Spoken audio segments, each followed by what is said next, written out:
I welcome you all to Inspired Corner. We are reading third chapter, The Selfish Giant from It So Happened.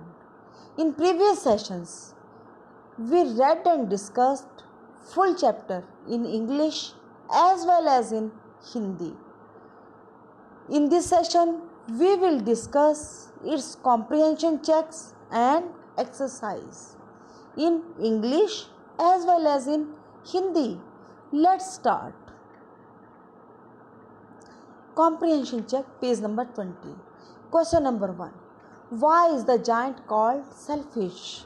दानव को स्वार्थी क्यों कहा गया है? Answer. The giant is called selfish because he did not allow the children to play in his beautiful and lovely garden. He declared that whatever is his belongs only to him. He built a high wall around his garden to prevent children from entering it. Answer. Uttar. The giant is called selfish. दानव को स्वार्थी कहा गया because क्योंकि he did not allow the children to play in his beautiful and lovely garden. क्योंकि उसने बच्चों को अपने सुंदर और मनमोहक बगीचे में खेलने की अनुमति नहीं दी. He declared, उसने घोषणा की, that whatever is his belongs only to him. उसने घोषणा की कि जो कुछ उसका है बस उसी का है. He built a high wall around his garden to prevent children from entering it. उसने बगीचे के चारों ओर ऊंची दीवार बनवा दी ताकि बच्चे उसमें ना जा सकें. Question number 2. On one occasion, the children said, "How happy we are here." Later, they said, "How happy we were there." What are they referring to in both the cases? Question number 2. प्रश्न number 2. On one occasion, the children said, "How happy we are here." एक अवसर पर बच्चों ने कहा, हम यहाँ कितने प्रसन्न हैं. Later they said, "How happy we were there." बाद में उन्होंने कहा, हम वहाँ कितने प्रसन्न थे. What are they referring to in both the cases? दोनों मामलों में वे किस संदर्भ में बात कर रहे हैं? Answer. In both the cases, they are referring to the beautiful and lovely garden. It gave the children immense pleasure. Earlier, they could enjoy it, but now they have only the sweet memories of that beautiful place. Answer. Uttar. In both the cases, they are referring to the beautiful and lovely garden. दोनों मामलों में वे सुंदर और मनमोहक बगीचे के संदर्भ में बात कर रहे हैं. It gave the children immense pleasure. यह उन्हें अत्यधिक आनंद प्रदान करता था. Immense होता है अत्यधिक और pleasure Anand. Earlier they could enjoy it, but now they have only the sweet memories of that beautiful place. पहले वे इसका आनंद उठा सकते थे, परंतु अब उनके पास उस सुंदर स्थान की केवल मधुर यादें ही रह गई थी. Question number 3, part 1. When spring came, it was still winter in the garden. What does winter stand for or indicate here? बसंत आने पर भी बाग में सर्दी थी. यहाँ सर्दी किस बात का प्रतीक है या किस और संकेत करती है? Answer. Winter indicates that flowers did not bloom in the giant's garden. The birds didn't sing. There was no sign of joy and greenery. Answer. Uttar. Winter indicates that flowers did not bloom in the giant's garden. सर्दी इस बात का संकेत करती है कि दानव के बगीचे में फूल नहीं खिले थे। द बर्ड्स डिडंट सिंग, पक्षियों ने गाना नहीं गाया था। There was no sign of joy and greenery, खुशी या हरियाली का कोई भी प्रतीक वहां नहीं था। मतलब बगीचे में कोई भी खुशी या हरियाली नहीं दिखाई दे रही थी। Question number 3, part 2. Winter has been presented like a story with its own characters and their activities. Describe the story in your own words. Winter has been presented like a story with its own characters and their activities.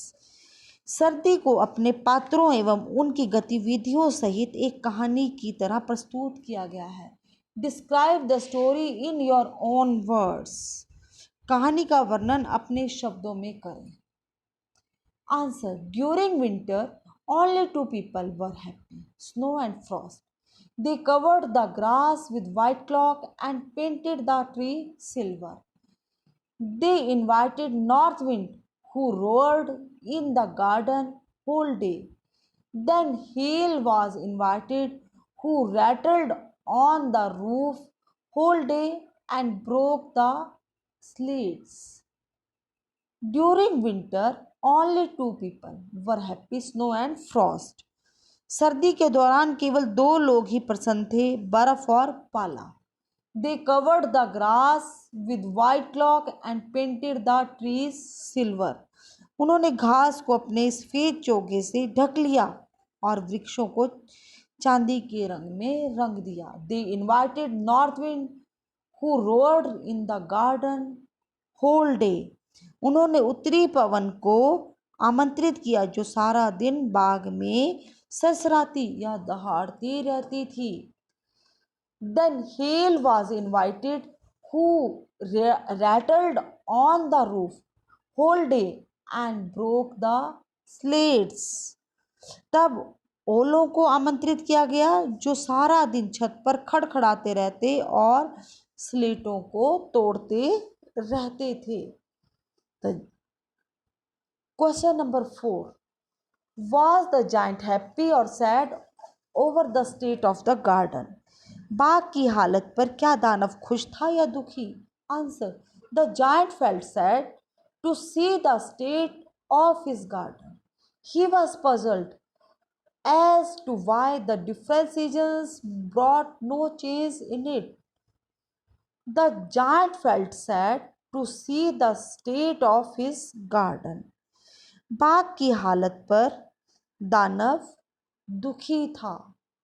दानव बाग की हालत देखकर दुखी था। He was puzzled as to why the different seasons brought no change in it.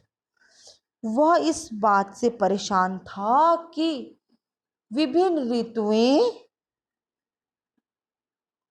आने पर भी बगीचे में कोई चेंज नहीं आ रहा है, कोई अंतर नहीं आ रहा है।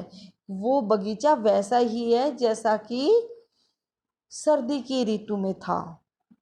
Question number 5.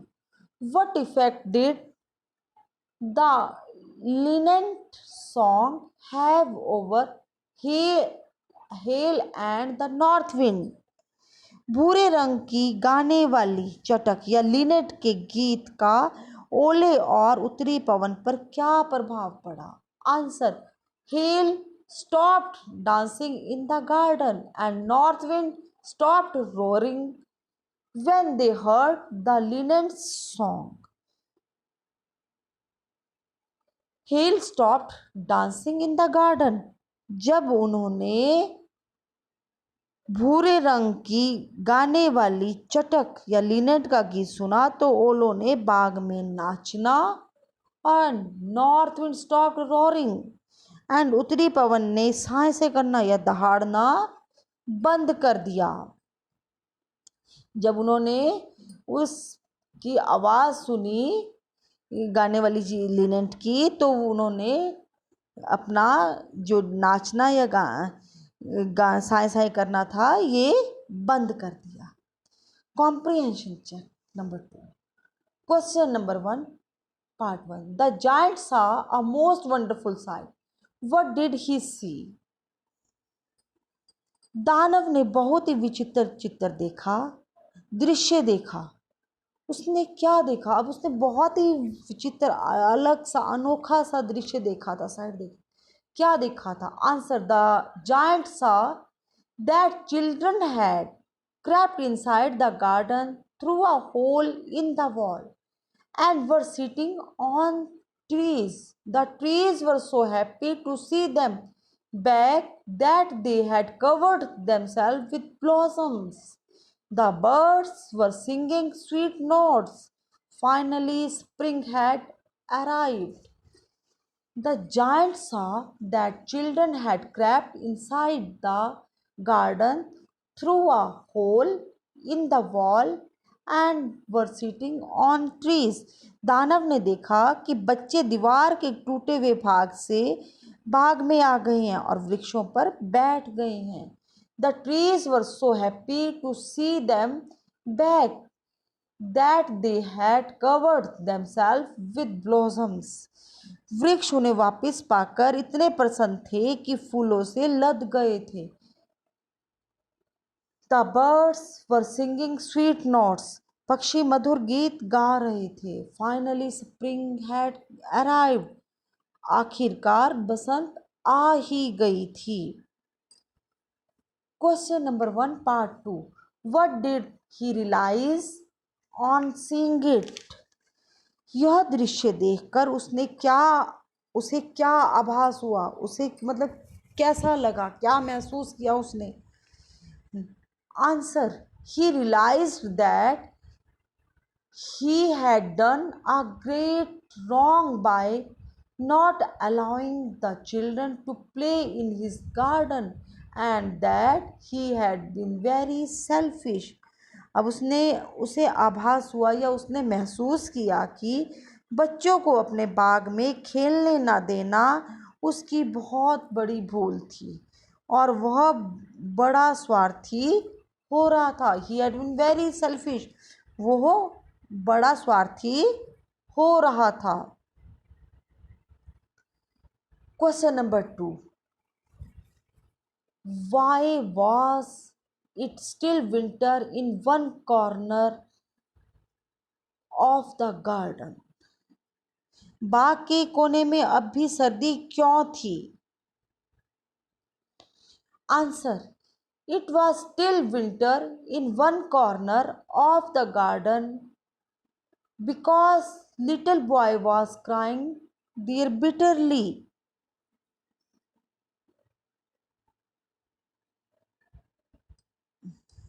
बाग के कोने में इसलिए अब भी सर्दी थी क्योंकि वहां एक छोटा बच्चा फूट फूट कर रो रहा था।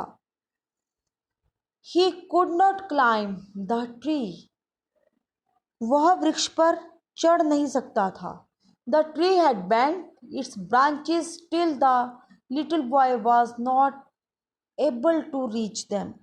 वृक्ष ने अपनी शाखाएं झुका दी थी परंतु वह छोटा बच्चा तब भी उन तक पहुंच पाने में असमर्थ था। Question number 3. Describe the first meeting of the little boy and the giant. छोटे बच्चे और दानव की पहली भेंट का वर्णन कीजिए। Answer: the little boy and the giant met for the first time in the giant's garden. The child could not reach up to the branches of the tree. He was crying. The giant put him gently up into the tree. This made the little boy very happy and he kissed the giant. The little boy and the giant met for the first time in the giant's garden.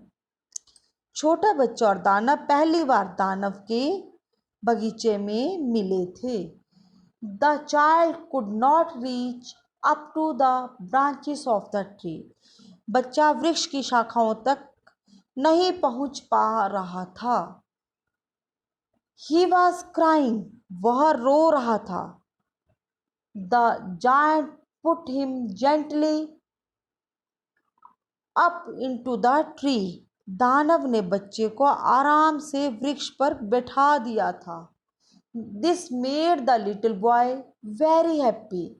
इससे बच्चा बहुत खुश हुआ. And he kissed the giant. और उसने दानव को चूम लिया.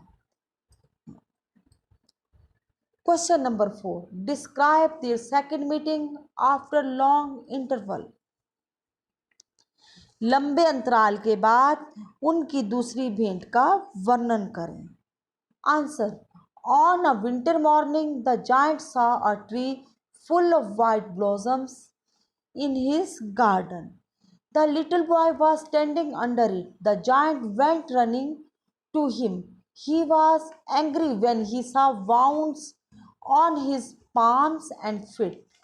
The little boy told him that these were the wounds of love. He said that he would take him to his garden, which is paradise. On a winter morning, the giant saw a tree full of white blossoms in his garden. सर्दियों की एक प्रातः दानव ने अपने बाग में एक वृक्ष को सफेद फूलों से लदा हुआ देखा. The little boy was standing under it. छोटा बच्चा उस वृक्ष के नीचे खड़ा था. The giant went running to him. दैत्य दौड़ता हुआ वहां गया. He was angry when he saw wounds on his palms and feet. बच्चे की हथेलियों और पांवों पर घाव देखकर उसे बड़ा क्रोध आया, बहुत गुस्सा आया. The little boy told him that these were the wounds of love. छोटे लड़के ने दानव को बताया कि वे तो प्रेम के घाव हैं, प्यार के घाव हैं. wounds of love, प्यार के घाव हैं. He said that he would take him to his garden, which is paradise. उसने कहा कि वह उसे मतलब दानव को अपने बाग में ले जाएगा जो कि स्वर्ग है. मतलब कहाँ है उस बच्चे का बाग बगीचा? पैराडाइज, विच इज पैराडाइज मतलब स्वर्ग में है. Question number 5. The giant lay dead, all covered with white blossoms. What does this sentence indicate about the once selfish giant? दानव सफेद फूलों से ढका मृत पड़ा था. यह वाक्य कभी स्वार्थी रहे दानव के विषय में क्या दर्शाता है? Answer. It indicates that the giant was not selfish anymore. He had become very large-hearted and kind. He had been rewarded for his noble deed. It indicates that the giant was not selfish anymore. यह वाक्य इस बात को दर्शाता है कि दानव अब स्वार्थी नहीं रहा था. He had become very large-hearted and kind. वह विशाल हृदय और दयालु बन गया था. He had been rewarded for his noble deeds. उसे अपने नेक कार्यों का फल मिल गया था. Exercise. Discuss the following topics in groups. अब जो नीचे टॉपिक्स दिए हुए हैं उन्हें अपने ग्रुप में डिस्कस कीजिए. Question number 1. The little child's hands and feet had marks of nails. Who does the child remind of you? Give a reason for your answer. The little child's hand and feet had marks of nails. छोटे बच्चे के हाथों और पैरों में कीलों के निशान थे. Who does the child reminds of you? आपको वो बच्चा कौन लगता है? आप कि वह बच्चा कौन था आपके विचार से। Give a reason for your answer, अपने उत्तर के लिए कोई कारण बताइए। Answer, the child remind us of Lord Christ because he also suffered for the welfare of humanity. The Lord was nailed of death or crucified for his love for mankind. The child reminds us of Lord Christ because he also suffered for the welfare of humanity. बच्चा भगवान ईसा मसीह को याद कराता है क्योंकि मानवता के भले के लिए उन्हें भी क्षति पहुंचाई गई थी, सफर्ड हुए थे।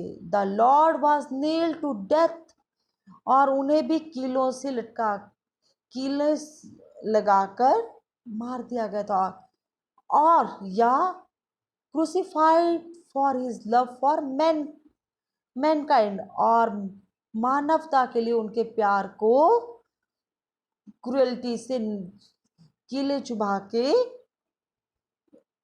मार दिया था कि उनमें मानवता के लिए बहुत ज़्यादा प्यार है। Question number 2, is there something like this garden near where you live? Would you like one without the giants perhaps, and why? What would you do to keep it in good shape? Question number 2, is there something like this garden near where you live? क्या ऐसा बगीचा जैसा कि दानव का था कि आपके जहाँ आप रहते हो वहाँ कहीं है? वुड यू लाइक वन, क्या आप उसे पसंद करते हो? विदाउट द जाइंट्स परहैप्स, मतलब दानव को बिना याद किए उस बगीचे को जो आपके आस पड़ोस में पास में है उसे पसंद करते हो, एंड वाई, क्यों? What would you do keep it in good shape? और आप इसको मतलब जो बगीचा था दानव का उसका किस शेप में याद करते हो? Answer, a park is a public place. It is like the lungs in human body. It gives us fresh air. The greenery is soothing to the eyes. A private garden, however, has to be used by the people with care and caution. The children must not spoil the flowers beds and the grassy lawns even in a public park. I would never play football in a park nor let other children do so. A park is a public place. एक park public place होता है, लोगों का स्थान. It is like the lungs in human body, जैसे human body में lung की आवश्यकता वैसे ही पार्क की आवश्यकता इस धरती पर है. It gives us fresh air, ये हमें फ्रेश एयर देता है. The greenery is soothing to the eyes. The greenery is soothing to the eyes, और इसकी हरियाली आँखों को शांत करती है, शांति देती है.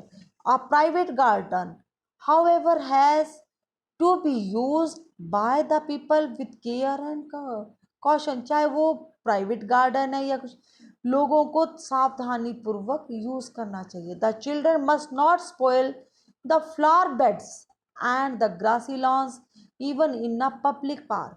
और बच्चों को फूलों की क्यारियां और घास के जो लॉन्स है, मैदान है, चाहे वो पब्लिक पार्क्स में वो खराब नहीं करने चाहिए. I would never play football in a park nor let other children to do. मैं उस पार्क में ना तो खुद फुटबॉल खेलती हूँ ना ही दूसरे बच्चों को खेलने देती हूँ, क्योंकि फुटबॉल खेलने से जो पार्क होते हैं उसकी जो ग्रास है वो खराब हो जाती है. आपको ये स्टोरी कैसी लगी?